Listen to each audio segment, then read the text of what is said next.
Hello बच्चा party. तो कैसे हो आप सभी लोग। आप सभी का स्वागत है मेरे यूट्यूब चैनल ज्ञान गंगा में।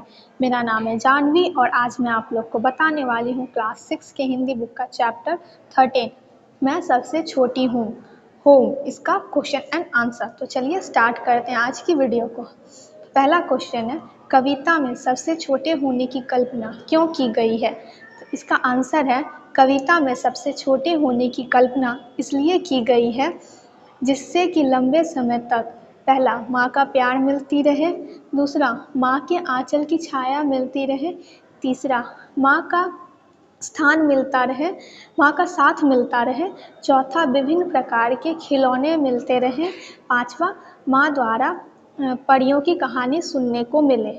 मतलब इस क्वेश्चन में बोला गया है कि लेखिका क्यों कल्पना कर रही है कि वो हमेशा छोटी ही बनी रहे।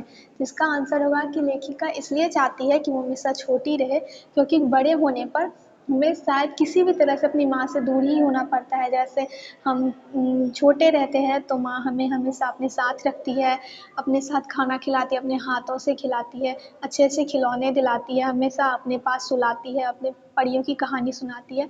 पर बड़े होने के बाद हमारी लाइफस्टाइल चेंज हो जाती है। हम स्कूल कॉलेज जाते हैं, अलग रूम रहता है हम लोग का, उसमें हम लोग पढ़ाई करते हैं। कुछ भी कारण से हम लोग बड़े होने की वजह से माँ से दूर हो जाते हैं, इसीलिए लेखिका छोटे रहकर ही माँ के पास रहना चाहती है। सेकेंड क्वेश्चन है, कविता में ऐसी बड़ी ना हूँ मैं क्यों कहा गया है। क्या तुम भी हमेशा छोटी बने रहना पसंद करोगे। तो इसका आंसर है, इस कविता में एक बच्ची छोटी रहकर माँ के साथ रहना पसंद करती है। वह ऐसी बड़ी बनना पसंद नहीं करती जिससे वह माँ का प्यार दुलार ना पा सके।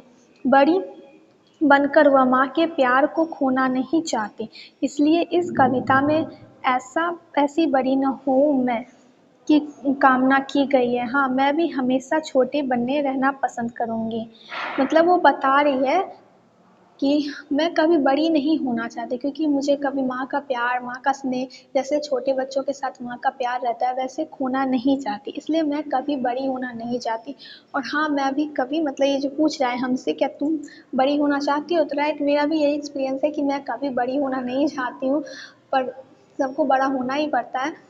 पर मैं भी चाहती हूँ कि हमेशा काश मैं भी बच्ची रहती तो मम्मी के साथ खेलती, मम्मी के साथ खाती, मम्मी इतना सारा प्यार करती।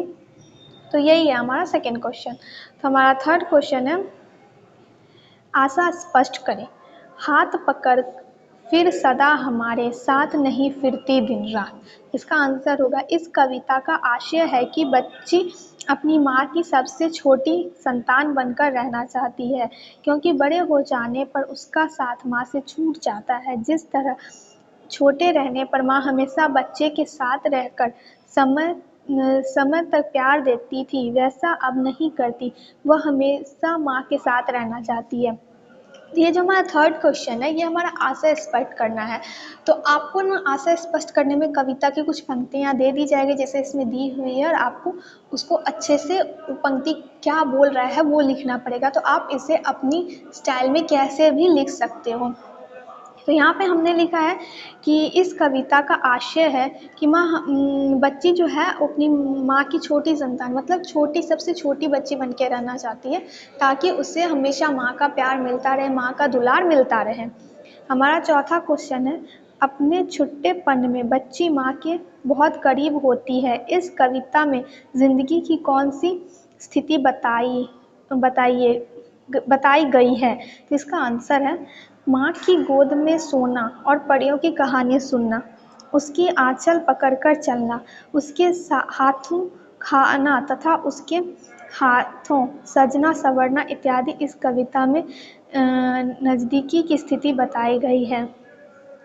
मतलब हमारा फोर्थ क्वेश्चन पूछ रहा है कि जब हम छोटे थे तो ऐसी कौन सी नज़दीकी बताई गई है जो लेखिका बड़ी होना नहीं चाहती। तो यही क्वेश्चन है कि माँ की गोद में सोना, माँ के हाथों से खाना, कहानी सुनाकर माँ को, मतलब माँ जैसे कहानी सुनाकर बच्चों को सुलाती है वैसे सुलाना, उनकी आंचल पकड़ के चलना, जैसे बच्चों को माँ नहला धुला के तैयार करती है, वही सब जो भी बच्चों के साथ माँ करती है, कितना सारा प्यार करती है, तो वो प्यार सब खोना नहीं चाहती, इसलिए वो हमेशा छोटी बच्ची रहना चाहती है।